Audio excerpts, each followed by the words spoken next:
it's the 10th anniversary of Super Bowl 50, man. Can you believe that Yeah. it's been 10 years?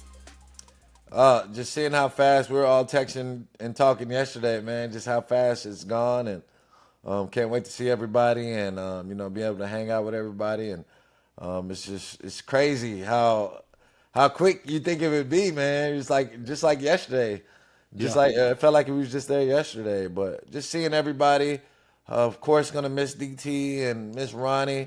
Those guys. And it's going to be great to see DT go in the rafters. I'm pretty sure that's going to be very emotional for a lot of our guys. But just seeing everybody, our team was a true family from top to bottom, and it's from coaches to players, it's going to be great. Yeah. You guys are still on a group chat? You guys text and stay connected? Yeah. Oh yeah. We got Super Bowl 50 group chat. We got no flies on group chat too. I think Peyton's in the no flies on group chat. We welcome Peyton into the Honorary no. member, huh? Yeah, he's an honorary member.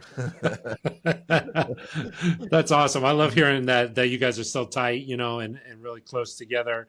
You got any good stories that you could share from that week, man? I just Oh remember man. you guys being so locked in that whole week. The practices at Stanford, and just getting ready for that game. It seemed like there was a vibe about this team that, like, like the confidence, like it just felt right that week. Yeah, man, it was just it's so many stories. But Yeah. one thing I do remember was that I thought was pretty funny. Is that like right before the game, right before we're all going to the stage, everybody for some reason is putting on their suit, and everybody walks out to their balcony. So then you go outside, and look on the balcony. It's like, what's going on out here? The security guy is like taking a picture of everybody on the balcony. I forgot his name, man. The security guard. One of our security guys. Yeah. You Oh, know, yeah. we're Yeah. taking, He's taking a picture. oh man, just so many stories. Pranks. Vaughn always doing pranks, and Kayvon Webster.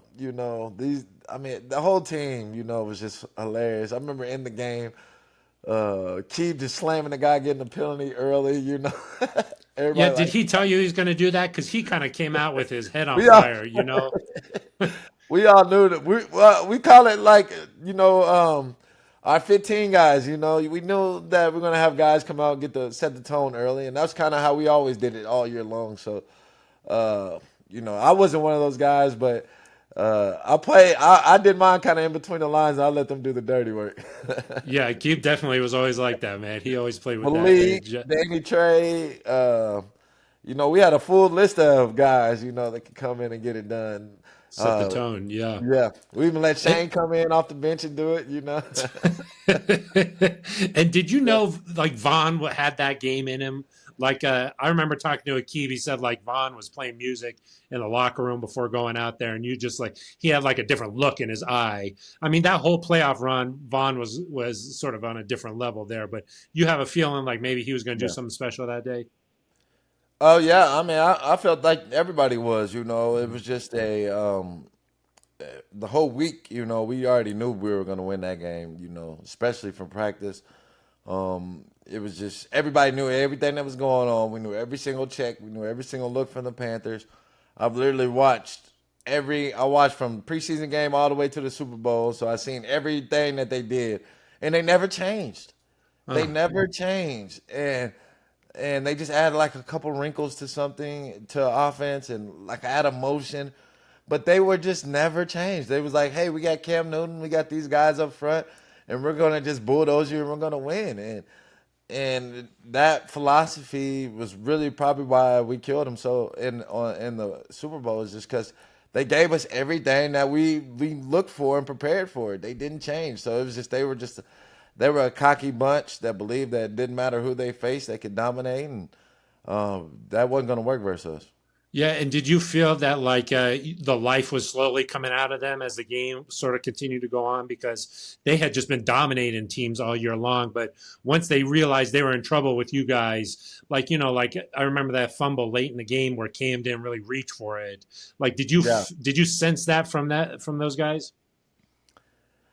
I didn't sense it. This is Hmm. Super Bowl, so you don't sense anybody's gonna quit. And then they got Cam Newton. I know for damn sure he's not going to quit. You know, Yeah. Yeah. so I never thought at all that they were going to be out, and I figured that they were going to fight to the end because Mm.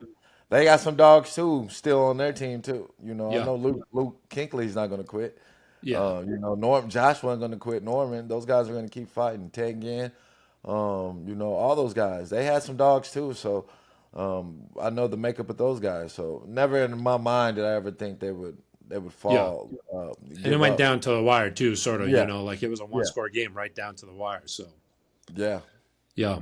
Is it crazy that Vaughn is still playing? Like, is it weird that, like, man, somehow he's still out there doing his thing? Oh no, no, I'm not surprised at all because being the edge rushers, they let those guys play forever. Mhm.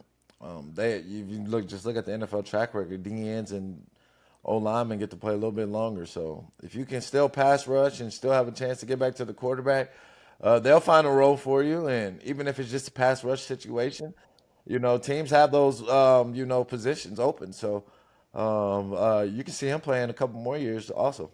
Yeah. Yeah, for sure. He's still getting sacks, man. So it's still working.